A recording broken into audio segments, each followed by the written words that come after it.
the focus of my story is the work that's being done with the Chicago Police Department. So I think for starters, I would love to know from you why that's important. Under the Nazi regime, every institution established to uphold human values failed. The academia failed, the media failed, the judiciary, the government, and law enforcement. During those times when I saw a uniform, I literally saw death. On the other hand, when we were liberated by the American forces, uniforms represented freedom, it represented human dignity.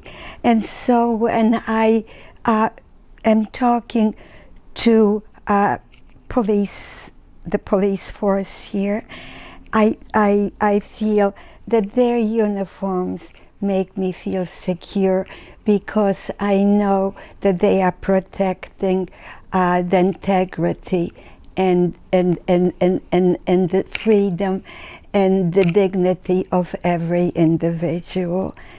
And I feel secure.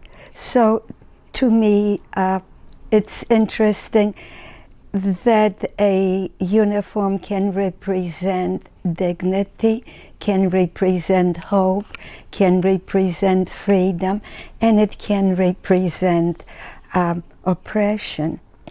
It is noteworthy that it took no more than 14 years for the Weimar democracy to become a police state. And that was one of the most literate countries in the world.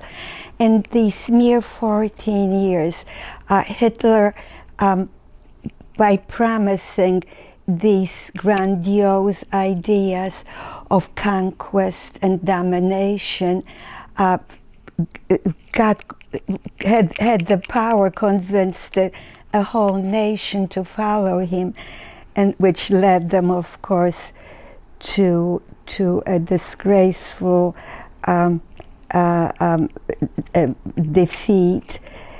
And so that is important to recognize. And this is why I share my story too, because we need to remember that one can get carried away with grandiose ideas of thinking that we are more worthy than all our neighbors, and of course that never works. Nobody wins wars.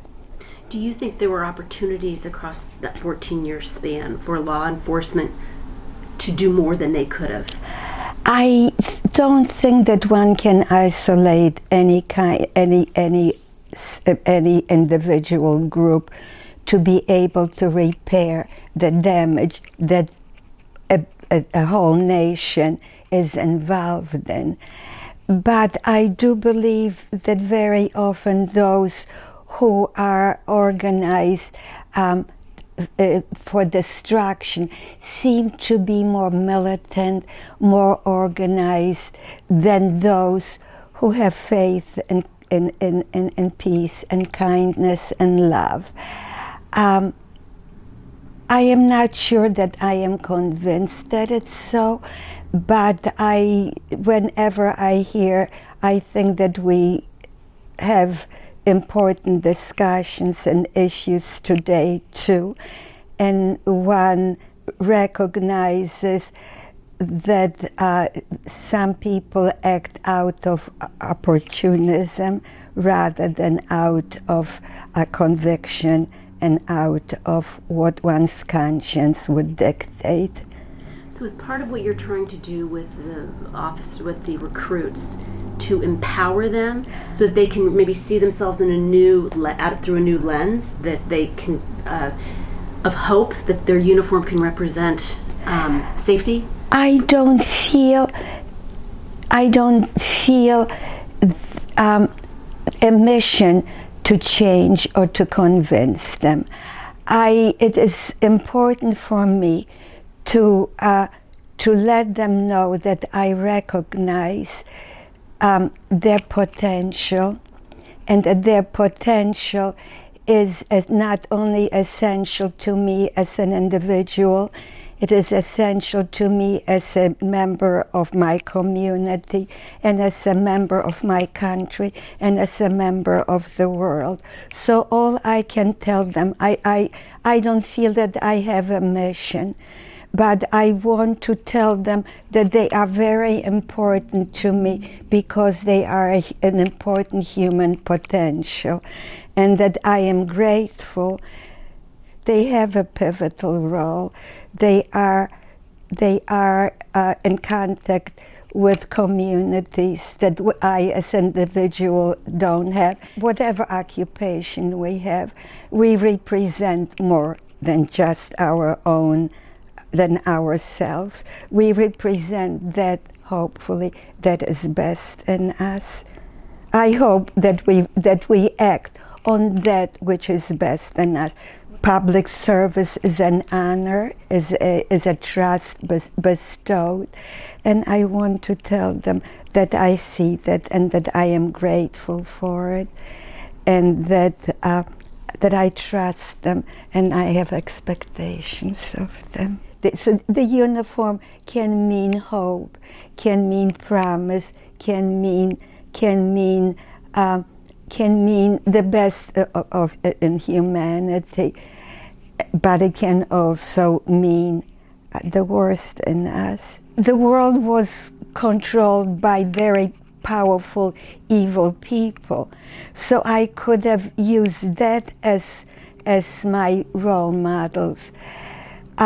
So I have to believe that the reason why I was able to make a choice, and all the other children who had the same inclination but didn't have the opportunity because they were killed, would also, I do believe, yes, one of the reasons why I share my stories, an important reason, is that it is very important to recognize that human beings are capable of terrible evil. It is in recognizing it and seeing this, one appreciates so much more the power and the importance of love. The world is like a family. One person in a family suffers, everyone in the family suffers. I thought your father seemed like he gave you a lot of gifts, and you said that at one time. Both my sister and I, our compassion, our ability to draw a little distance from ours, or see ourselves. Like when I was a child, and I don't know if I mentioned it in the book, if I would come home and say to my father, and he was always available to me to hear me, when I would say, oh, this girl or this friend of mine was so awful, and I was so nice to her, and my father would say, well, you were nice to her because it's the right thing to do. If you wanted something in exchange for it, you call it making a deal. So you did it because it was the right thing to do. Or if I would disagree, he would say, well, if you disagree with her so much, then you know how much she disagrees with you, because the distance is the same. He sounds like a diplomat. I think, sometimes I wonder, I think he was very philosophical. I think that I sometimes wonder whether he had some background or some reflection in Buddhist philosophy, but actually every religion is based on brotherhood and love. Unfortunately, when people run it, then it changes, and it's as imperfect as human beings are. One thing, the two, I forget where you were, but you were walking together, and he almost muttered it out of the corner of his mouth, but you heard him say something that it just blew, these are my words, I'm paraphrasing, but it blew his mind that in such a beautiful place, such atrocities could be happening. That you get like the two... Very few people pick up on that, but you're very sensitive, yes. Now, this was during the Warsaw Ghetto uprising, and we are dragged out from the basement, from that Netherlands, where the flickering of the carbide light is our substitute for the sun, and the ticking of the clock is our only clue when morning is rising and day is ending, and the few people in the bunker are my whole nation, and they drag us out. They throw and my father was part of the uprising, and the fighters, you know, were just so heroic. A handful of fighters, this handful of fighters, poorly fed, poorly clad, poorly armed, fought the Nazis longer than it took for Poland or for France to capitulate. So they drag us out. And how old were you then, Estelle? 13. I was 13. So faced this band of fighters facing a 20th century army, armed from head to toe, armored cars and tanks and bomber planes and bombs. The sky was black with bomber planes and incendiary bombs, and the flames, Julie, were licking the sky and painting it really in otherworldly colors of iridescence and smoke and people in congealed blood, and they march us, and we were so thirsty. Our tongues and mouth was lined with the dust, and so they sprayed water hoses on the ground, and we just to moisten our lips. So they that was your dad, your mom, your sister, and you. Yeah, I lost my voice for a short time there, which was petrifying to me, because I was, more afraid than dying was to be separated from my parents. This is why I identify with the border, the kids at the right. border. I was more afraid of being separated from my parents than going to the gas chamber. I didn't know what death was. I wanted to make the transition, holding on to them. So here you have this grandeur of flames, so humongous. In the city, it was a city. But not the city, the ghetto. The ghetto. Just the ghetto. And not one building was left standing. And we are in the train, and packed tight, and there are bullet holes, and we look out. And my father said, I felt so trapped. And my father said, one could never imagine that hell can be so spectacular. And it was a gift to me. It did something very magic. For some reason, it made me step out of my fear. I became an observer. It was almost like watching yourself falling down a ravine and focusing on what you're seeing. It was like an existential experience. Protective, maybe, in a way, like protecting yourself? No, I just took what you see and what you experience is a choice. It's even when you die, it's a choice. how you're going to die. Your mind is always free. Even in the concentration camps, when we looked at the gas chambers, there were two things. There was the patch of sky, no more than a patch of sky, because the isolation was so dense. It's such a dense darkness. There was not our horizon ended at the electrified barbed wire fence. That's where our horizon ended. So the silence, the isolation was so dense, endless. We didn't know what, but there was a patch of sky. And that remained with me, a patch of sky and something else. There was, our eyes were on the crematorium and the chimneys. But even then, we had an escape, was a mental escape. And but that's something else when you're 13 years old. I mean, you must have been an but we extraordinary 13-year-old. That's incredible. Well, but 13-year children we parents protect children, and I protected my children too.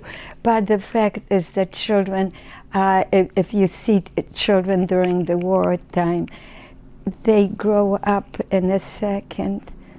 Their childhood ends, and they begin to carry the burdens of life. So we used to share stories. We even composed poems and songs in Majdanek, where the world was crashing around. All we had was words and memories. We recreated the sanctity of simple moments with family. So then I thought I was the only one who saw the patch of sky. Now, when the architect, I don't remember his name, who designed the museum, the Holocaust Museum in Washington, was very wise. He felt that the museum was a memorial, and that it should memorialize the experiences. So he interviewed many people. I thought I was the only one who saw the patch of sky. But apparently, many of the people that he interviewed mentioned the fact that the only window to freedom, the only window to life was the patch of sky. So if you ever go to the museum in Washington, the Holocaust Museum, it has the ceiling has a glass opening. It's the patch of sky. All of the architecture there is very symbolic. I want to share with you how the architect saw it. He felt that the light seems to be, light is freedom. It was revealing to me to see the universality that human beings share so many basic important things. One of them is light, freedom, and security. When did your father pass away, and what do you know about his passing away? The children under 14 were forbidden to live, and I was 13. And I describe it in my book too, that I was so worried that if they find out that I am 13, not 14, that they'll take me away from my family. And my father said, anybody is going to even come close to you, I'll burn their eyes out with acid. I knew that my father wouldn't do it, but it was so reassuring that I was secure, if only in his love. What could he do in front, confronting a 20th century army of killers? During the deportations, 99% of the children in the ghetto disappeared. It was a world without sounds of children, without grandmothers or grandfathers, because children and old people were the first to be deported to Treblinka, to the gas chamber. Treblinka, right, Treblinka. Right. So, by then, when we came to Majdanek, there were very few children. That 1%, I was among the 1%. So the men, women, and children were immediately separated. And my father was sitting with the men on one side, my mother, sister, and I with the women on the other side. We were so thirsty, so frightened, and my father had tuberculosis by then, and he had a very high fever. He put his jacket on his head to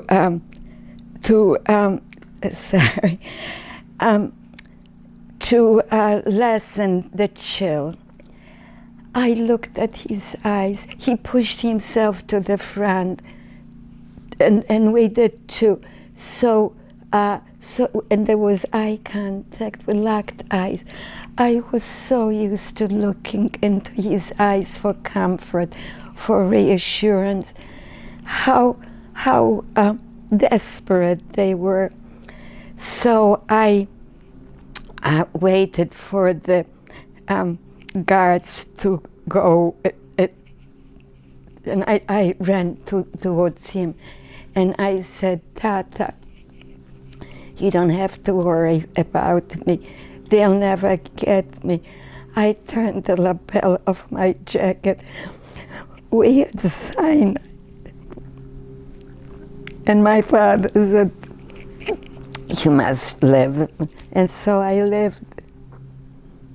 Yeah. And so the men are separate and women are separate. And, excuse me, they sent us on work. The work was sadistic. It was meaningless work, digging up turf in one place and planting it in another place. And my sister saw a group of men. They were passing, my sister with a group of women, and the group of men were passing. And there was a truck full of corpses, steaming corpses. And my sister recognized one of the living guys walking, and she's from Warsaw, and she said, "Where's my father?" And he said, "There." These are fathers. These are the people who did these. I cannot imagine. The people who did the atrocities. Right. Yeah. I cannot imagine how anyone who loves their wives, who loves their children, who loves their mothers, and how anyone could do that. And then they would sit down at dinner and like, how long does it take for a human being to become a killer and think nothing about it? That is my question. Is it power? I feel like it's about power. I think it is about that human beings can rationalize our ability, because they after it was a day's work. My sister was so she wrote a very important book. She collected poems written in the ghettos and concentration camps and published it. She was a professor of comparative literature. I had 3 years of formal education. My sister was a year and a half older, so maybe 5, maybe 6, and some tutoring in the ghetto. We entered college. I entered college first, and I described there was a coincidence. And then she said, well, if she can do it, I can do it too. So she became a professor of comparative literature. I'm mentioning that because our motivation to be the best that we can be, our reverence for knowledge, for knowledge for the sake of human growth, knowledge for the sake of being a better human being, came from the darkest places.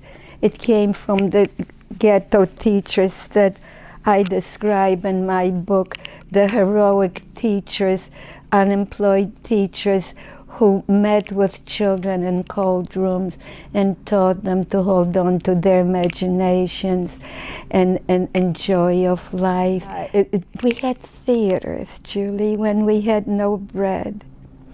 There was a wonderful writer and historian in the ghetto. His name was Chaim Kaplan. He said it is strange that when we don't seem to need it at all, we need poetry more than bread, and it is true. The soul needs to be nourished. I think our ability to think for ourselves and not follow like sheep, our ability to express ourselves is our godliness.